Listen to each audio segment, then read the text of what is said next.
Hola seguidores, estoy muy contento de estar nuevamente junto a ustedes y en este caso en particular en torno a estos videos, a una serie de videos que estoy desarrollando para mi página en YouTube de espectadorerrante.com. La primera obra que vamos a analizar o hablar corresponde al Canto de Jimmy Blacksmith. Esta película fundamental del cine australiano, de lo que se consideró la nueva ola del cine australiano o nuevo cine australiano. Yo diría que hay dos películas muy interesantes que también marcan un antes y un después del nuevo cine australiano. Son tres. La primera corresponde a Walkabout, una coproducción británica-australiana dirigida por el británico Nicholas Roeg, el mismo de Don't Look Now, esta película de terror muy famosa, terror sobrenatural. Y Walkabout, que es una película que habla también sobre el reconocimiento de los pueblos aborígenes australianos y cómo estos empiezan a tener una interacción, en este caso con una mujer y un niño que quedan de alguna forma en medio de los páramos australianos y empiezan todo un viaje como de autodescubrimiento, entre comillas, la inocencia. Bueno, una película muy interesante que en otro momento de la cual podemos hablar. Otro film notable cuya crítica está en www.espectadorerrante.com corresponde a Waking Fright, una película dirigida por el canadiense Tek Kotcheff. Tek Kotcheff fue el director de Rambo, después se dedicó a muchas películas como director más de encargo, pero tiene películas muy interesantes en su primera etapa como cineasta. Y Waking Fright es una película muy interesante con Donald Pleasence, también actúa. Habla un poco de un sentido de eh, deshumanización que se produce con un protagonista en torno a un fin de semana de juerga, de alcohol, donde finalmente un profesor de un colegio, una persona que podría parecer muy compuesta, muy centrada, bueno, finalmente explora todo lo habido y por haber en distintas formas y cierto reencuentro con un cierto salvajismo interno que hace la película muy interesante. Yo diría que esas dos películas son fundacionales de la nueva ola del cine australiano. Y la tercera película, diría, fundacional también de la nueva ola del cine australiano corresponde a este gran film, Picnic at Hanging Rock, del gran cineasta Peter Weir, que también mezcló distintos géneros, algún relato de alguna forma sobrenatural basado en una historia real y que también rompió con ese estilo clasicista del cine australiano, llevándolo a nuevas formas en torno a simbolismos y significados. También esta película pueden encontrar la crítica en mi página web. Teniendo claro estos tres referentes de la nueva ola del cine australiano, quiero hablar obviamente del Canto de Jimmy Blacksmith. Se basa en la historia de Jimmy Gordon, que era un personaje aborigen por allá por el 1900, que cometió diversos asesinatos y que también fue muy famoso dentro del folclore, de la historia autóctona australiana. Pero yéndonos a la película, bueno, la historia trata de este personaje, Jimmy Blacksmith, que es interpretado por el actor Tommy Lewis, un actor aborigen australiano que fue reclutado por el cineasta, siempre me cuesta decir el nombre de este cineasta, Fred Schepisi. Fred Schepisi. Un cineasta muy interesante que el año 78, 1978, luego esta sería su segunda película. El film sigue a Jimmy Blacksmith, que es un niño mestizo de padres blancos y a madre aborigen, que fue educado por unos evangelizadores, donde ahí actúa un gran actor australiano que de repente diríamos hacerle un especial, el famoso Jack Thompson. Bueno, y es reclutado y finalmente durante toda su vida se le enseña a comportarse, a ser, a actuar como el hombre blanco. Todos los vicios del hombre blanco, como el alcoholismo, eh, el sexo desenfrenado, la violencia, son heredados también un poco a estos pueblos aborígenes. Estos pueblos aborígenes les tratan de enseñar cómo prosperar actuando y siendo como el hombre blanco, vistiéndose como el hombre blanco, adoptando sus costumbres, su forma de ser. Y claro, Jimmy Blacksmith trata y se empeña de calzar en este mundo. Pero lo interesante es que la película muestra que por más que trate de insertarse en este mundo y de actuar como su homólogo blanco y actuando según las reglas y exigencias del mundo blanco, no logra surgir, no logra subsistir y durante toda la película se aprovechan de él. En una parte de la película él incluso trabaja como policía, pero lo interesante es que no utiliza zapatos, Entonces siempre hay como una diferencia, siempre hay como una especie de eh, una tensión que se produce en torno a la película, en torno a este personaje que está constantemente vapuleado por la sociedad de la época. En una parte de la película, no quiero espolear, pero en una parte de la película eh, se involucra con una mujer blanca y por más que incluso se involucre con una mujer blanca, también termina siendo relegado por la sociedad australiana de la época. Hay muchas escenas interesantes en el canto de Jimmy Blacksmith, pero creo que uno de los momentos más produce un remesón con las audiencias corresponde a cuando el personaje, luego de estar sufriendo abusos, de estar todo el tiempo utilizado por parte del hombre blanco, termina sublevándose. Y en esta forma de sublevarse termina asesinando a toda una familia. Es una escena tremendamente cruenta, diría que una de las más cruentas del cine de los años 70, y está filmada con mucho pulso, con mucho ritmo por parte de Fred Schepisi, con un estilo casi documental, y vemos este salvajismo desatado. Es una especie de salvajismo, un retorno al salvajismo totalmente desatado. Lógicamente es un contexto, una situación y un acto absolutamente injustificado por parte del protagonista. Pero también lo interesante es que como espectadores entendemos cómo este personaje, si bien no lo justificamos, pero cómo este personaje finalmente llegó a un punto de ebullición, de explosión, de querer literalmente de destruirlo todo y vengarse, de crear una especie como de rebelión, guerra contra el hombre blanco. Eh, la película después prácticamente se va por ámbitos relacionados con persecuciones y muestra los distintos estamentos de la sociedad australiana del 1900. Pero más allá de eso, yo diría que el canto de Jimmy Blacksmith tiene muchos elementos que son muy interesantes desde el punto de vista de la puesta en escena, de cómo podemos ver estos parajes de ciudades, del campo australiano, muy desolado, seco, con pocos recursos, y donde finalmente estos personajes aborígenes, que es Jimmy Blacksmith y otros, terminan siendo relegados. Es una película muy fuerte. Yo diría que uno de los aspectos que más llama la atención es la dirección del cineasta, del director Fred Schepisi. Tengo que mirar el nombre a cada rato porque me cuesta pronunciarlo.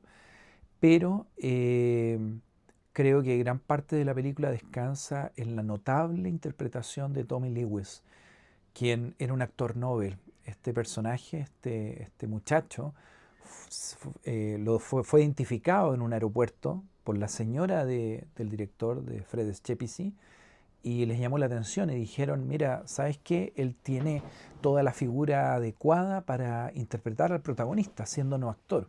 Y fue en toda la película guiado, lógicamente, por el director y después se transformó en uno de los grandes actores, intérpretes y también personajes del ecosistema cultural del mundo australiano. Lamentablemente él falleció en 2018, de forma bastante joven, pero sin duda esta película es su gran testimonio y es una película muy interesante. ¿Eh? Lo curioso de todo esto, y como suele pasar con las películas, fue que cuando se estrenó este film en el año 78, fue bastante criticado Fred Schepisi. La sociedad de la época no estaba preparada para una película que dijera verdades tan fuertes, no a medias, sino que realmente hiciera un relato bastante cruento sobre el racismo que imperaba en la sociedad australiana del 1900 y la relación que tenía con estos submundos, se podría decir, del mundo aborigen y cómo se relacionaban con este. Eh, Fue tanto que finalmente Fred Schepisi terminó yéndose de Australia por un buen periodo y se fue al cine estadounidense. Y ahí aprovechó que fuera reclutado por grandes estudios cinematográficos y realizó otras películas. ¿Ah? Lo interesante es que uno ve el canto de Jimmy Blacksmith y cuesta entender que sea el mismo director de Roxanne, la comedia basada en Cyrano de Bergerac, protagonizada por Steve Martin, u otros relatos, otras comedias como Criaturas Feroces con Jamie Lee Curtis. No digo que esas comedias sean malas, al contrario, están bien desarrolladas, bien hechas, pero me pasa que finalmente Fred Schepisi con esas películas parece simplemente como un director por encargo, un director al que le encargaron proyectos fílmicos. En cambio, si uno quisiera ver su filmografía, sus intereses más como artista, como un autor, El canto de Jimmy Blacksmith es una de ellas. Y a eso diría que se suma un grito en la oscuridad. Una película muy interesante, no sé si algunos la recuerdan, con Meryl Streep, donde muestran la historia de una mujer australiana que el año 1980 alegó y dijo que un dingo, que es como estos perros salvajes australianos, terminó matando y secuestrando, se podría decir, llevándose a su guagua. Un caso muy polémico de la sociedad australiana. Esa película, Un grito en la oscuridad, también es muy interesante porque muestran un poco esa hipocresía de la sociedad y doble estándar de la sociedad australiana y sobre todo un tratamiento muy feroz de los medios de prensa y de una sociedad australiana que opina de todo, se van con el mejor postor, pero no busca esclarecer las verdades, los hechos.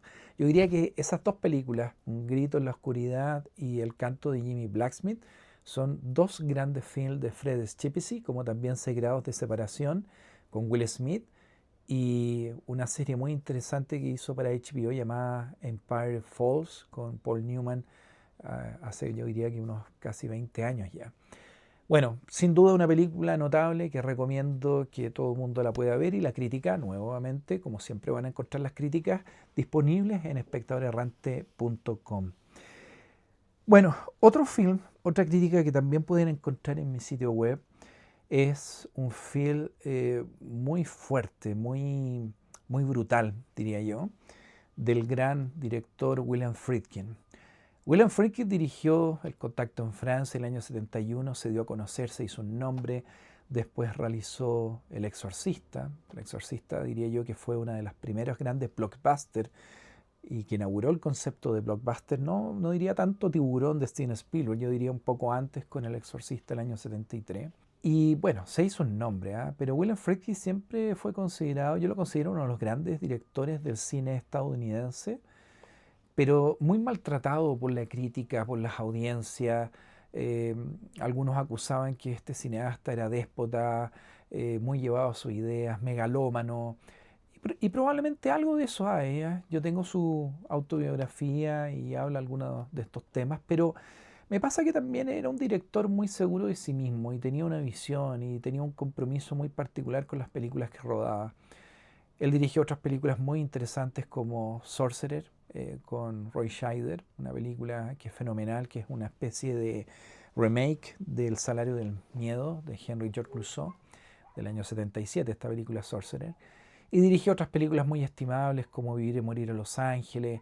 Se podría decir que su filmografía siempre fue eh, muy variada, pero pasó por distintos momentos, desde el éxito, fracaso, muy cambiante, realizó películas de bajo presupuesto, después volvió a los grandes estudios a principios de la primera década del siglo XXI, después nuevamente volvió un poco al cine independiente en su última etapa, ya como director, él falleció hace muy poco, hace un par de años, y bueno, sin duda fue un director que yo creo que vale la pena investigar, analizar, estudiar. William Friedkin es un director que sabía manejar distintos tipos de género, sabía muy bien lo que era el trabajo con actores, con intérpretes, no por algo Gene Hackman logró el Oscar a Mejor Actor por Contacto en Francia.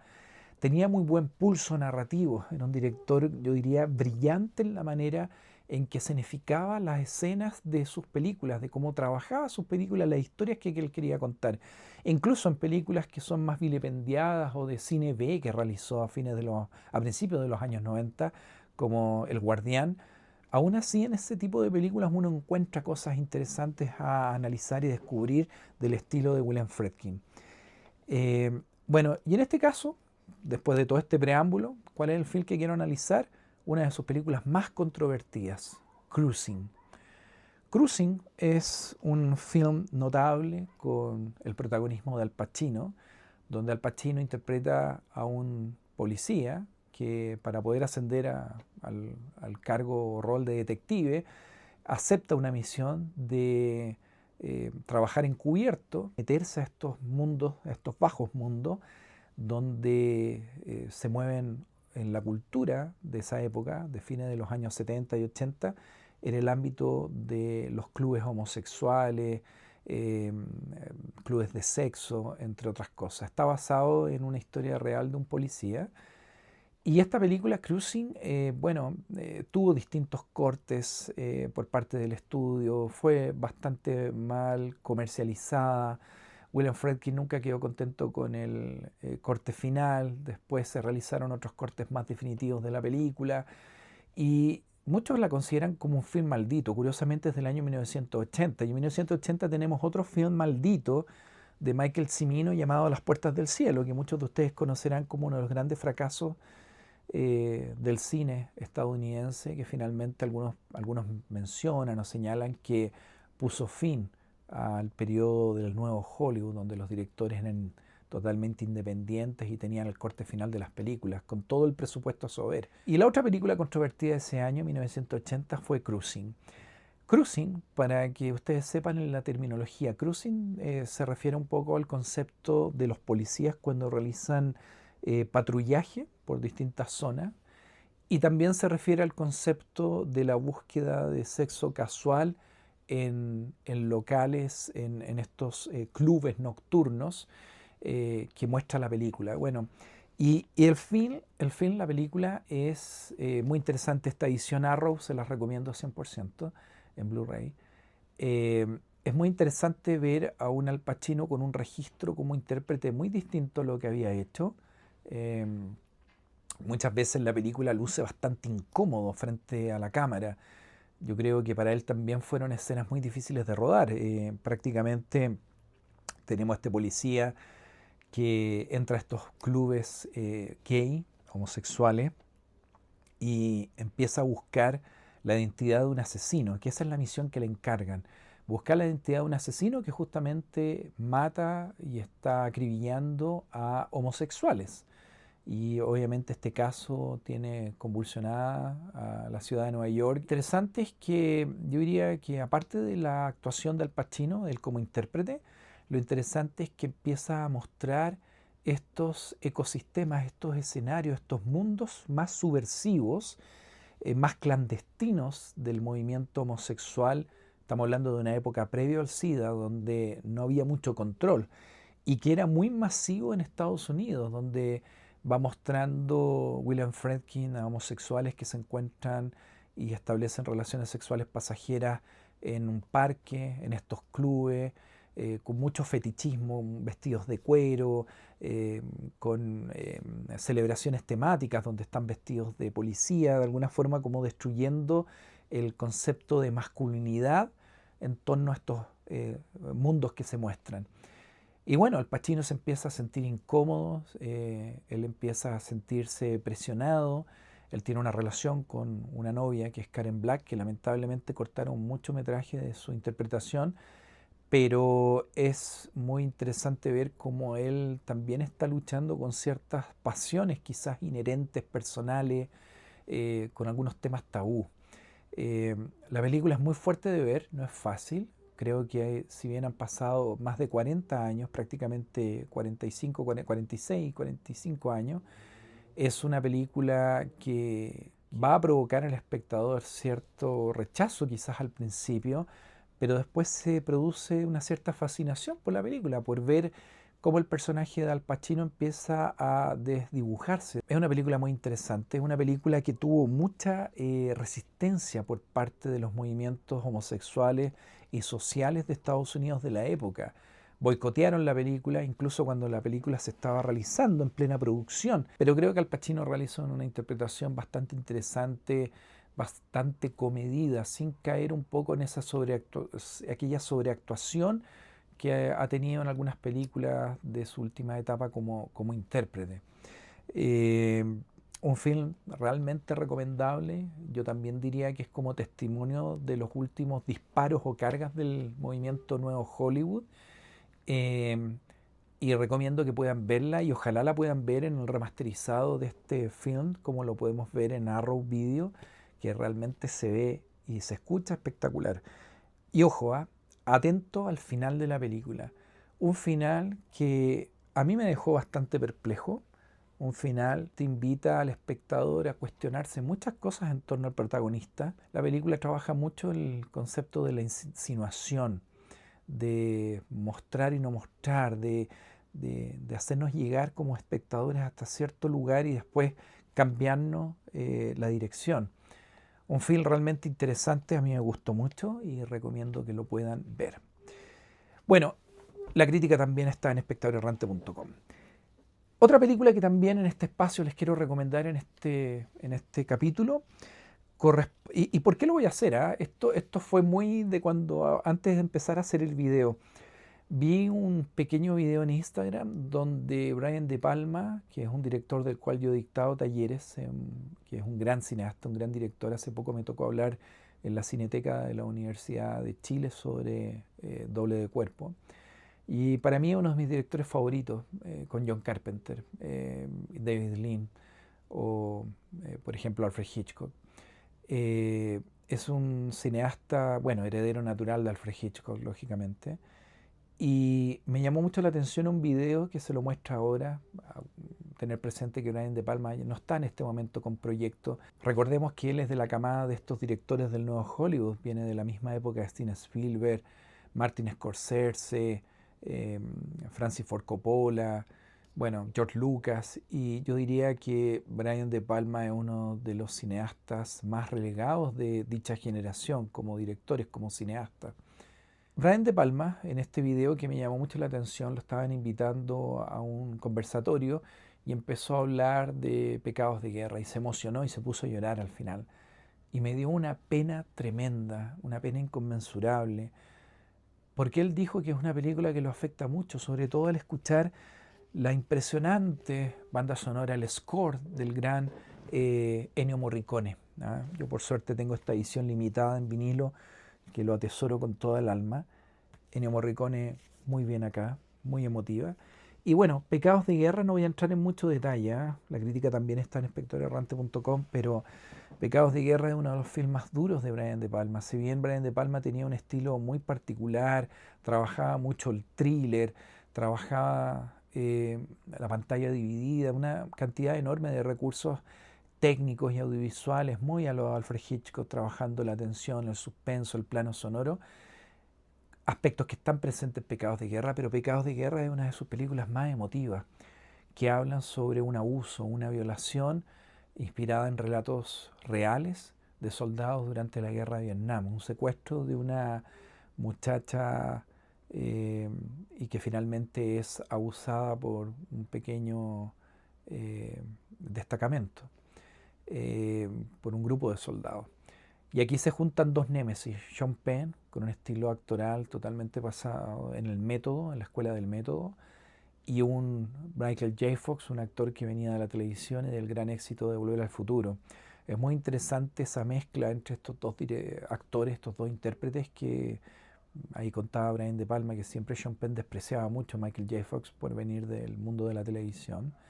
Sabemos como público que ambos actores e intérpretes son espectaculares, pero es muy interesante los personajes que interpretan porque finalmente cada uno es un punto de vista en torno a los estadounidenses respecto de la guerra de Vietnam. Una película realmente, yo diría que la banda sonora del score que compuso Ennio Morricone ejemplifica y expresa muy bien lo que es esta película, lo que representa, con mucha tristeza, con mucho dolor. El personaje de Michael J. Fox parte siendo un cierto hombre idealista y termina viendo la deshumanización, el lado más deshumanizado de la guerra, y ciertas situaciones y tensiones que se produce entre el personaje de Michael J. Fox y Sean Penn son muy interesantes de observar en pantalla. Recomiendo, no quiero extenderme mucho en la película, pero solamente fue como recordarla. Creo que deberían volver a verla. Atención con un plano que realiza Brian De Palma, una secuencia que corresponde a Michael J. Fox en unos túneles luchando contra el Vietcong. Bastante interesante la escena como está rodada. Es un ejemplo magistral de lo que es la economía, prescindiendo del diálogo y utilizando la imagen. Por eso me gusta Brian De Palma, porque es uno de los grandes directores que recurren a la utilización de la imagen. Hoy en día tenemos muchas películas que solamente hablan, hablan y hablan y son diálogos eternos y diálogos sin mucho significado o relleno circunstancial. En Pecados de Guerra, realmente yo diría que es un tour de force cinematográfico y una película muy visceral para las audiencias. Bueno, y ya despidiendo este espacio, este capítulo, y espero que les guste este especial, quiero nomás recordar una recomendación, la recomendación de Blu-ray de la semana, la gran película Outland. ¿Ya? No me canso de hablar y de pensar y ver esta película. Esta película es una especie de remake en calidad de género de ciencia ficción del clásico western sagrado de Fred Zinnemann, A la hora señalada, con Gary Cooper del año 52. Y todas las temáticas de ese western, que es un western notable y prioritario de la cinematografía estadounidense, están muy bien llevados y canalizados a esta historia de ciencia ficción protagonizada por el gran Sean Connery, quien es un policía que va a realizar un trabajo en una estación espacial, una colonia minera, y esta colonia minera empiezan a suceder una serie de accidentes en torno al tráfico de una droga ilícita que hace que los mineros espaciales tengan ciertas reacciones. Todo este entramado que se produce en la película tiene un Peter Boyle, un gran villano como corporativo dentro de esta empresa y que ejerce presión sobre este policía que trata simplemente de hacer justicia y de hacer su trabajo. Yo creo que es una película que muestra simplemente una persona comprometida con el trabajo que le toca desarrollar y que no acepta ser amedrentada por el personaje de Peter Boyle. Outland, primero que nada, es impresionante toda la producción que hay en torno a esta película. Ahí uno puede observar la importancia y la relevancia de las maquetas, algo que lamentablemente hoy día en Hollywood se ha perdido mucho. Outland, o también conocido Atmósfera Cero, eh, es una película que está muy bien desarrollada desde el punto de vista de los escenarios y obviamente la historia, y donde destaco brutalmente, me gusta ocupar ese tipo de palabras, el score, la composición que realizó Jerry Goldsmith, sin duda mi compositor favorito de toda la vida. Creo que calza perfectamente con la película. Bueno, detalle muy importante. Outland, ¿quién la dirigió? La dirigió una persona que muchos consideran un gran artesano, una persona con buen oficio desde el punto de vista del desarrollo de películas. Y este artesano se llama Peter Hyams. Peter Hyams, yo diría que si bien ha tenido algunas películas no muy acertadas al final de su carrera, pero tuvo películas muy interesantes desde el ámbito de la ciencia ficción. Realizó una gran película de suspenso y thriller, también con composición de Jerry Goldsmith, Capricornio 1, y realizó otra película que también fue tremendamente vilipendiada en su época, en 1984. Él realizó la secuela de 2001 Odisea en el espacio de Stanley Kubrick. Volviendo a Atmósfera Cero, Outland, yo diría que esta es la mejor película o una de las películas más completas de Peter Hyams, y Atmósfera Cero sin duda es uno de sus grandes legados, una película impecable que tiene toda la misma atención de A la hora señalada de Fred Zinnemann, en otro contexto, en el espacio, pero muy bien adoptado, las mismas ideas muy bien extrapoladas a una película del género de ciencia ficción y con un Sean Connery que está en buena forma, en buen momento, pero a mí me gustó mucho, creo que la recomiendo 100% y la pueden ver obviamente en formato físico. Siempre voy a ser un defensor absoluto del formato físico. Así que ya lo saben, aquí estas son todas estas recomendaciones que les hablé en este primer capítulo. Espero que les guste este capítulo, que lo puedan ver y a disfrutar el cine. Y sobre todo a vivir la pasión del rescate cinematográfico y recuperar estas grandes obras que yo creo que son muy atingentes a los tiempos que vivimos y a poder conversarlas, analizarlas entre las nuevas audiencias y que sean conocidas para las nuevas generaciones. Un gusto, me despido, hasta un próximo capítulo.